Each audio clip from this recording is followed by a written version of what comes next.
estou recebendo aqui nos nossos estúdios o Alexandre Ribeiro, que é psicólogo e vai falar com a gente sobre jovens delinquentes. Tudo bem, Alexandre? Boa tarde. Tudo bem, um prazer estar com você. O prazer é nosso em recebê-lo aqui, doutor Alexandre. E eu gostaria de começar perguntando. Quando a gente fala sobre jovens delinquentes, a gente está falando sobre o quê? Sobre uma patologia ou não? A gente está falando sobre jovens ou crianças também, por que não, que praticam delitos. E eu acho que o importante dessa reflexão é pensar que a criança e o jovem, ele vive num contexto social. E nessa medida, se o contexto social é rico em delitos, claro que este jovem começa a incorporar isso a ele.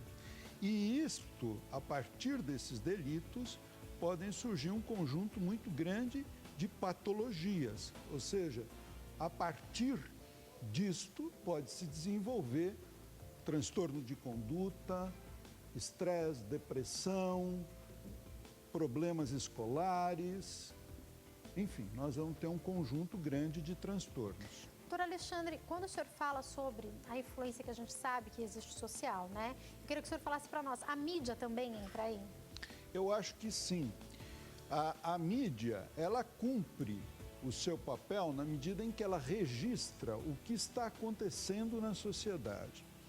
Agora, a gente sabe que muitas vezes esses registros que são feitos, eles não têm uma preocupação em traduzir isso para a criança. E em algumas famílias, ou na maioria das famílias, não existe também um interlocutor, um intérprete. Quer dizer, um pai ou uma mãe que possa estar assistindo junto à televisão e discutindo com a criança aquilo, para que ela se aproprie daquilo de uma forma compreensiva e positiva. O que a gente assiste, a televisão ainda funciona muito como a babá eletrônica, não é? E aí a criança é exposta a um conjunto de imagens que ela não tem como elaborar. Agora, doutor Alexandre, eu sei que a gente já ouviu várias discussões a respeito desse assunto, mas eu vou voltar na questão dos videogames. Por quê? Existem muitos jogos que para você ganhar hoje, a gente vê, né? Eu não gosto dessas coisas, até porque eu também já estou um pouco velha para isso. Mas esses jogos são jogos que você tem que matar as pessoas para você ganhar, você tem que roubar as pessoas para você ganhar. E, enfim, quanto mais pessoas você mata ou quanto mais pessoas você rouba, você ganha. Isso aí não pode incentivar uma criança? Claro, eu tenho certeza disso. Eu acho que aquilo que você pratica constantemente, aquilo vai sendo incorporado no teu comportamento, né? O videogame, ele pode ser uma ferramenta muito positiva se o conteúdo, o problema não é o videogame, o problema é o conteúdo desses jogos e o como ele está sendo utilizado. Então, se você der uma utilização para o videogame positiva, por exemplo, no campo da neuropsicologia, eu tenho um filho que ele trabalha na Escola Paulista de Medicina e ele trabalha justamente em pesquisa na área de videogames. Então você, através de videogame, hoje você pode fazer trabalhos muito interessantes com criança que apresenta hiperatividade e déficit de atenção para ela desenvolver controle inibitório, concentração. Então, é o conteúdo do jogo. Agora, jogos que estão incentivando delitos, é claro que a criança começa a incorporar esse tipo de comportamento. E o que é que o senhor repara na prática do dia a dia? Os pais têm acompanhado aquilo que as crianças assistem e aquilo que as crianças jogam? De novo, aqui entra o problema, o vazio da autoridade paterna. Então, eu acho que aqui nós chegamos num bom ponto na nossa discussão. Eu acho que o grande problema não é em si somente a televisão. Tá bom, alguns acreditam que a televisão precisaria, a TV comercial, ser mais consequente.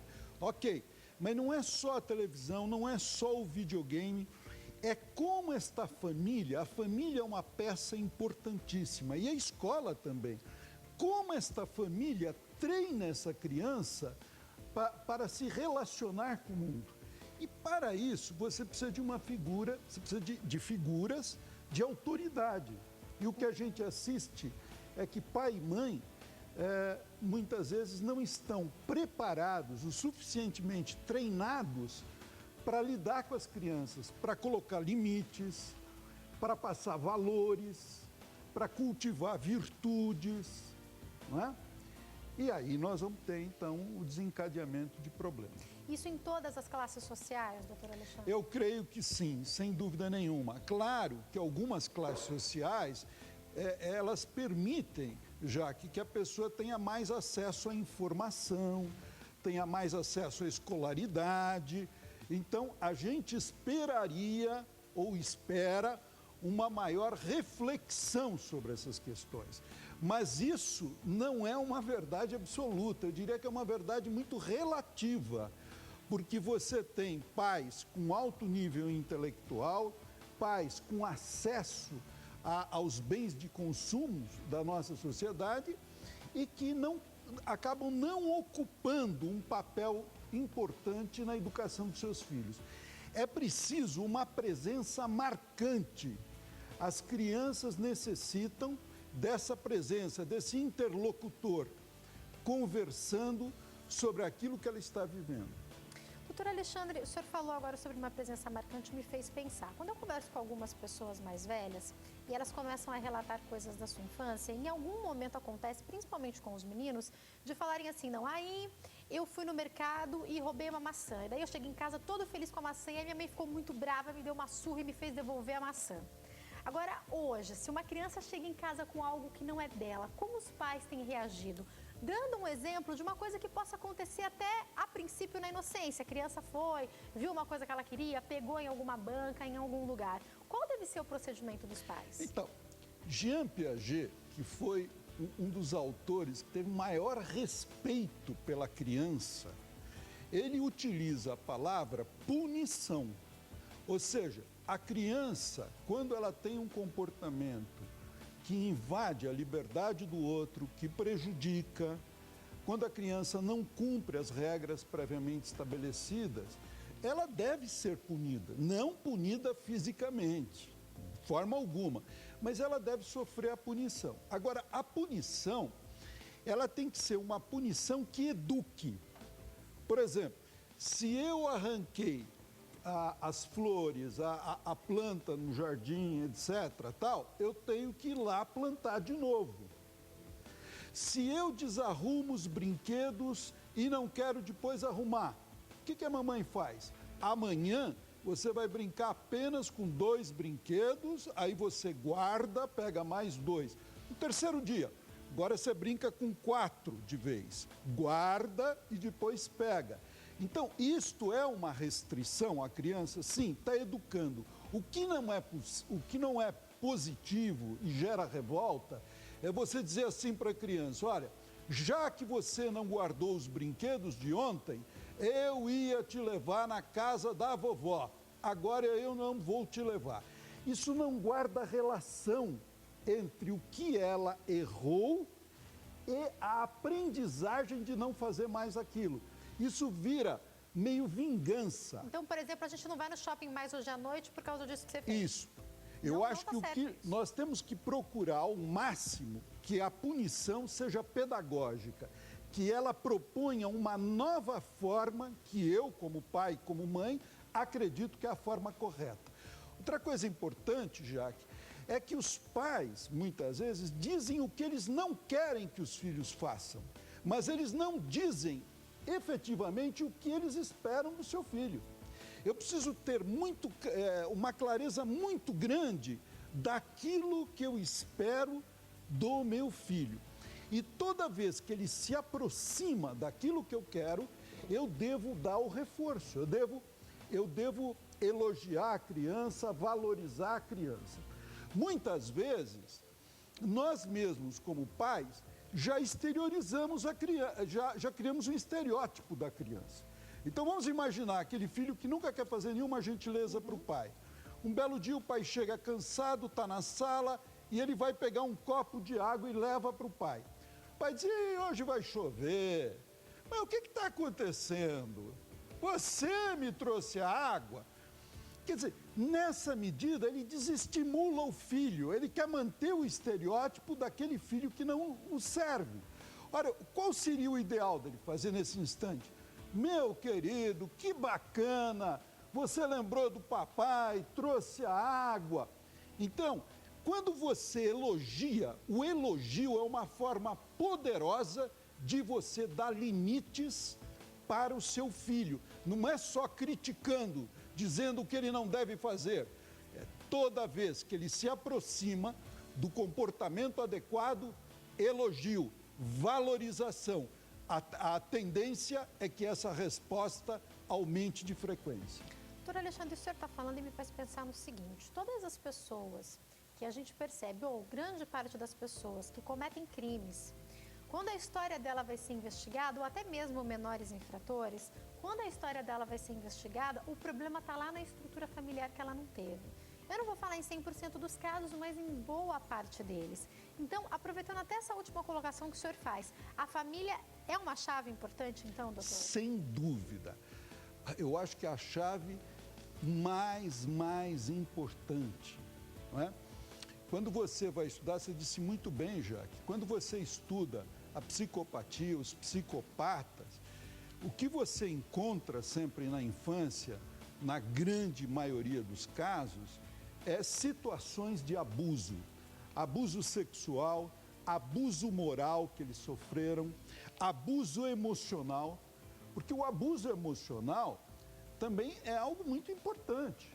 É expor, por exemplo, a criança a situações de ridículo, comparar com outra criança e sempre mostrar a inferioridade dela, às vezes diante do irmão. Olha, o teu irmão faz as coisas bem, você não faz. Olha como você é. Não é? Então, expor a criança à vergonha de si própria.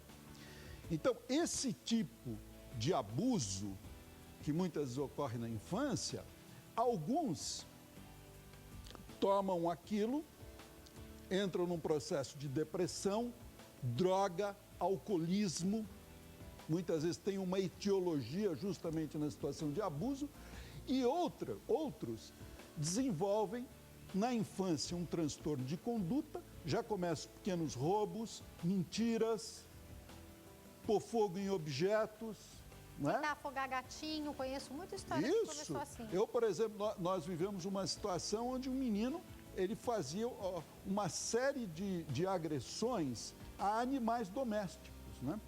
Então, e a partir dos 18 anos, você pode começar a estar formando uma personalidade antissocial, quer dizer, aquela pessoa que vai delinquir na sociedade. Agora, doutor Alexandre, vamos lá. Para os pais que estão nos assistindo, a gente fala sobre essa criação, sobre essa estrutura familiar, mas a gente sabe que existem as dificuldades e as deficiências que cada um dos pais acabam encontrando também. Eu queria que o senhor explicasse para nós.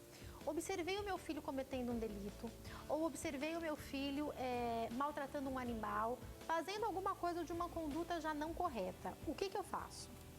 Eu acho que a primeira coisa que você precisa fazer é pensar um pouquinho no contexto que está acontecendo.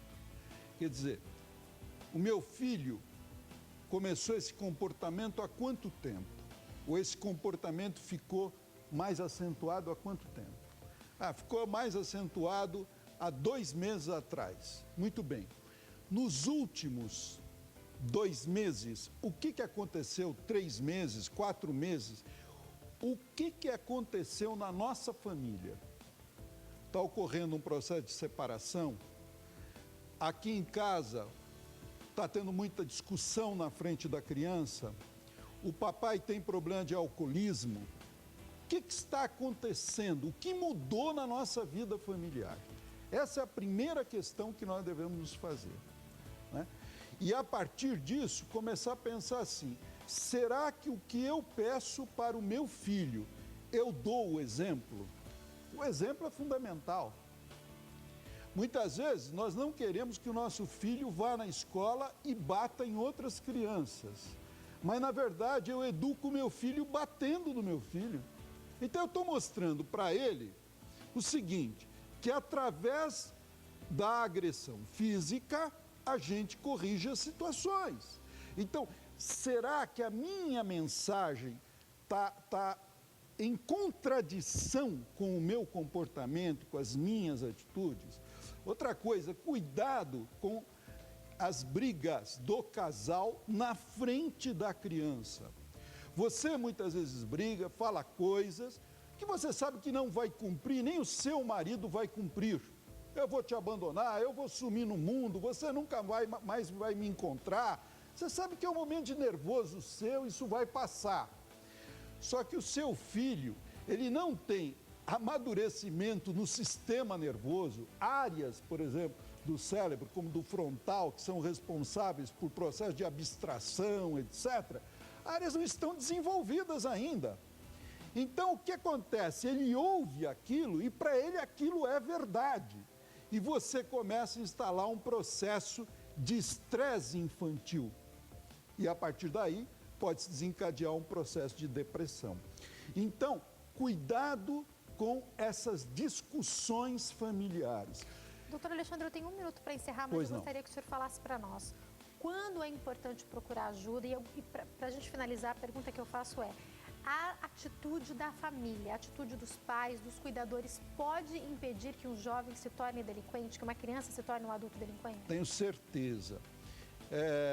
A gente tem sempre que considerar o seguinte, que quando a família ela faz uma série de tentativas e ela não está conseguindo o resultado esperado, nesse exato momento, ou a escola também, tentam-se as intervenções pedagógicas e não se consegue modificar aquele comportamento que está criando uma série de dificuldades, é a hora de você buscar um especialista. É a hora de querer entender isso. Se for uma questão mais contextual, o psicólogo tem uma importância grande. E casos de uma mudança brutal de comportamento na criança, é preciso muitas vezes uma investigação médica, neurológica, para entender o que está acontecendo com essa criança. Mas é importantíssimo buscar um profissional antes de rotular a criança, antes de criar apelidos sobre aquele comportamento da criança. O que vai prejudicar ainda mais no ainda mais, sem dela, dúvida, né? já. Doutor Alexandre, infelizmente vai ter que encerrar, mas é sempre um prazer recebê-lo aqui. Muito obrigada, viu? Muito obrigado. Quem quiser entrar em contato, anote aí. O telefone é o 0 operadora 11 2274 8217 e o site é o www.oconsultorio.com. Você está vendo aí imagens do site www.oconsultorio.com. Mais uma vez, obrigada. Muito obrigado, Alexandre. Uma ótima tarde. Muito obrigado.